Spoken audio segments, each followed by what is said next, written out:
Ó Bahia de todos os santos, ó Bahia de todos os cantos, ó Bahia divina dos batuques das mães de santo, da alvorada da enseada, mas na efervescência de uma terra desgovernada, vamos entender o que foi a Sabinada. Mais uma vez, sejam bem-vindos ao canal Café com História. É uma honra tê-los aqui novamente para mais esse episódio do nosso canal. Nosso canal está crescendo, né? Está se desenvolvendo bastante. E não deixe de curtir, de compartilhar e mostrar para os amigos, de comentar aqui embaixo nos comentários, de ativar o sininho e formar também a sua própria opinião sobre os conteúdos que a gente traz aqui, que prepara com muito carinho, com muito desejo mesmo que esses conteúdos possam agregar de alguma forma na vida de vocês. Eu sempre digo, né, uma frase que não é minha, é de um conhecido meu, também não vou falar o nome. Quem não conhece sua própria história está condenado a repeti-la, né? E muitas vezes a gente está repetindo a história porque a gente não conhece a nossa história. Mas vamos então para o tema do nosso episódio de hoje, o que foi a Sabinada, né? Qual a origem desse nome, de onde veio, né, o nome Sabinada. Então, o que a gente estava conversando nos últimos episódios, né? Nós falamos em um episódio sobre a Revolução Farroupilha, que eu costumo chamar de Guerra de Farrapos, né, que ocorreu de 1835 até 1845 aqui no Rio Grande do Sul, né, uma revolta, né, das elites, né, que não foi uma revolta popular, foi uma revolta de insatisfação local, né, a despeito da cobrança de impostos que essa elite, né, os caudilhos, né, que detinham este poderio econômico no Rio Grande do Sul, se rebelaram, né, e então não aceitaram, né, essa forma de cobranças de impostos. Depois a gente partiu, né, falamos da balaiada, este importante movimento que ocorreu aqui, né, no Maranhão, né, e que também, né,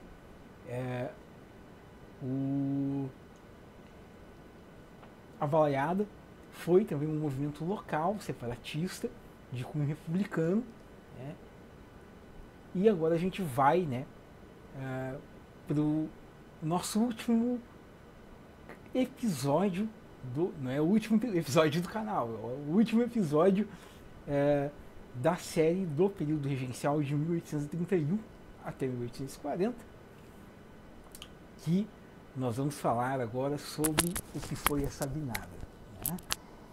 Lembra que a gente havia comentado, né, no outro vídeo da política dos prefeitos, né, a possibilidade de que o Império outorgou, né, nesse período da regência, né, a gente precisa enfatizar que Dom Pedro II ainda era menor de idade, portanto ele ainda não assumiu, né, de fato o trono.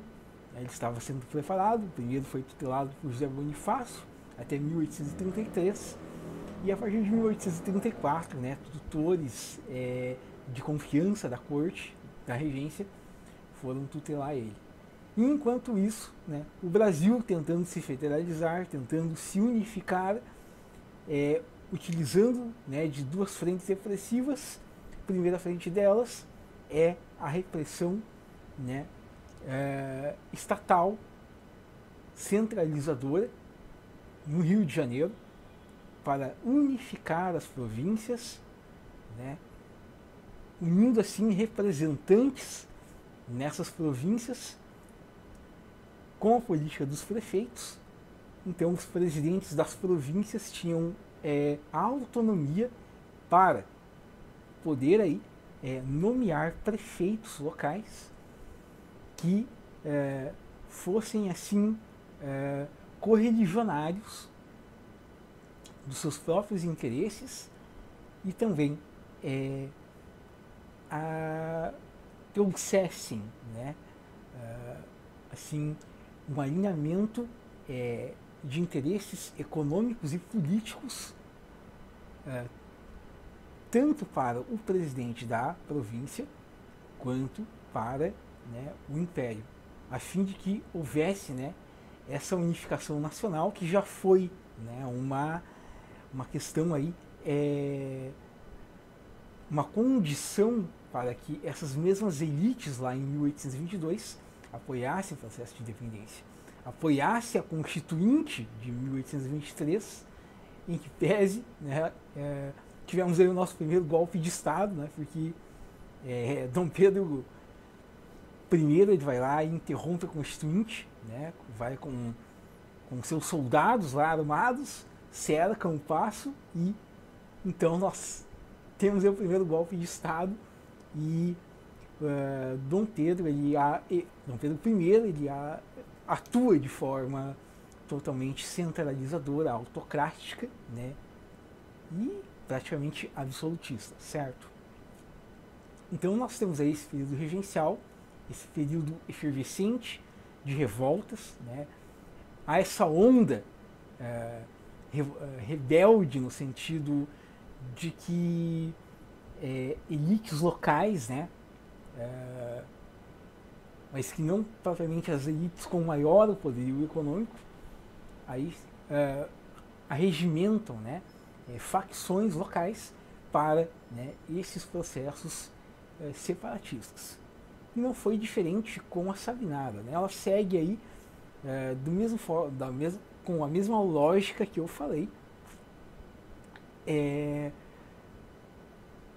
da Revolução de Farroupilha, da Revolta de Farrapos e da Balaiada, né? A Sabinada ela acontece então, é uma revolta completamente soteropolitana, né? Ela ocorreu na cidade de Salvador, no 6 de novembro, né, de 1837 e ela vai até meados de 1838. Né? Quem eram os dirigentes dessa revolta? Né? Ela foi arquitetada, né, por dois agentes, né, por duas figuras principais que arregimentaram o Levante. Né? O primeiro foi o Francisco Sabino, por isso o nome Sabinada, vem, né, do sobrenome desse médico, né, médico e jornalista. Ele também era um jornalista e ele tinha, né, ideias abolicionistas vagas, né, não totalmente um abolicionismo entre aspas, porque na realidade o foco, como as outras revoltas de caráter republicano neste período regencial, é justamente uma insatisfação de poderio econômico propriamente dito, né? E assim, havia jargões abolicionistas, mas eles não eram, né, o foco principal que eclodiam essas rebeliões.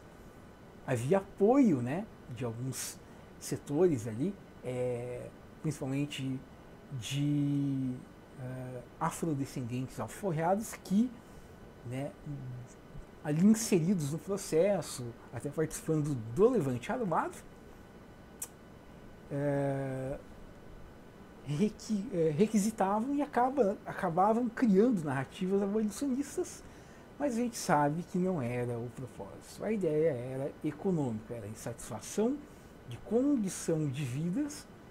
No caso de Farrapos, a questão dos impostos, como falamos, e no caso da Sabinada, justamente as condições de vida da classe média, né, de comerciantes, né, da pequena burguesia local de Salvador.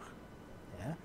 Então ela não é alinhada, ela não é uma revolução popular, né, assim como Farrapos não foi, A balaiada foi mais ou menos, porque houve também escravos, artesãos, né?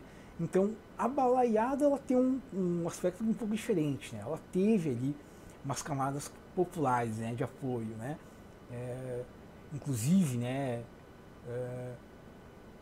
o termo balaiada vem, né, de um grande líder, né, o balaio, né, o artesão que se rebelou nesse processo e liderou o levante. Então, exceto a balaiada, que teve um caráter mais de classes mais humildes, né, farrapos e a sabinada não. Foi totalmente um caráter assim inspirado, né, no Levante, né, que encerrou ali a dinastia de Bourbon na França, né, que teve a Revolução de 1830, né, já nessa França pós-Revolução Francesa, e isso inspirou muito essas revoltas separatistas aqui no Brasil, né, sobre o período da Regência. E temos aí também, né, como a gente estava falando, além do Francisco Sabino, nós temos aí o Antônio de Feijó, né, que o Antônio de Feijó ele é um advogado. Então, Francisco Sabino e Antônio de Feijó são os dois protagonistas neste levante de caráter republicano, separatista, tinha como base, né, a melhoria da condição de vida da classe média, principalmente centralizada em Salvador, né, e com principalmente a parte ali de Salvador de pequenos comerciantes, certo? O que consistia também a Sabinada? Eles queriam fazer uma criação, né, uma proclamação de uma república transitória, né? Diferente de Farrapos, que eles queriam uma república definitiva, a Sabinada não. A Sabinada eles queriam uma república transitória, né, ou seja, uma república temporária, para que assim eles pudessem ter um governo centralizado, né, totalmente independente, tornando, né, a província da Bahia independente, desligada dessa corte, e eles ali nessa nova república independente tentaram aí, né, entre aspas, fazer valer seus interesses, né, dessa liderança, né, encabeçada por João Sabino e Antônio de Feijó, nessa melhoria, né, das condições de vida, né, locais, né. Então, ela é né, uma revolta de caráter burguês, né, de pequenos comerciantes. Ela não tem caráter popular, né, embora se tenha narrativas e até de uma certa inspiração abolicionista, mas não era o foco, né? Não havia uma união, não havia uma correlação entre as camadas populares e esses comerciantes locais insatisfeitos, né, com o presidente da província, com o prefeito, principalmente, e com o presidente da província, né, ambos alinhados ao império. Então, durante essa regência, eles tentaram, né, essa unificação, mas aí de caráter repressivo. Também essa revolta foi, né, totalmente sucumbida, né, foi totalmente reprimida, né, pelas forças regenciais imperiais. Certo? Então encerramos por aqui este período das revoltas de caráter republicano, né? Então nós temos aí uma crise do federalismo brasileiro, nós temos aí uma disparidade, né, do que a corte, né, focada ali na capital do Império, no Rio de Janeiro, com interesses totalmente escusos e não alinhados a essas províncias, né?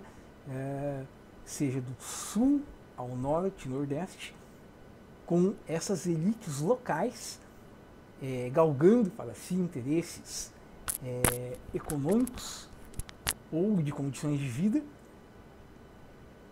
sobre inspiração nos ideais da Revolução Francesa, num liberalismo, mas, né, na realidade nós temos aí já uma formação, né, de apadrinhamentos de poderios locais que eles vão persistir e tomar mais força com o golpe republicano de 1889 e que vão comandar aí de 1889 até 1930, com a Revolução de 30, ou golpe de 30,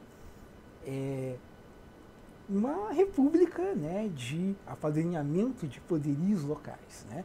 Então, a própria primeira república, a própria república do café com leite, é a prova, né,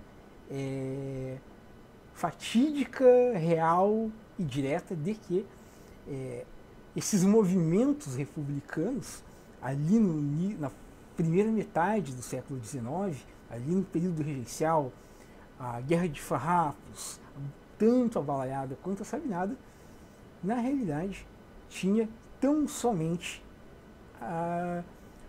ali um romantismo pós-Revolução Francesa, mas a ideia era defender os interesses do poderio local, né? E o Império, de certa forma, de uma forma repressiva, claro, mas a gente chega à conclusão de que a unidade nacional, como nós conhecemos hoje, foi justamente por essa conexão, né, logística e militar que o próprio Império, né, através, claro, de caráter repressivo, né, sob o comando do general Lima e Silva, né, fez aí este trabalho de desmantelar, de desagregar e de destituir todos esses revanches separatistas locais.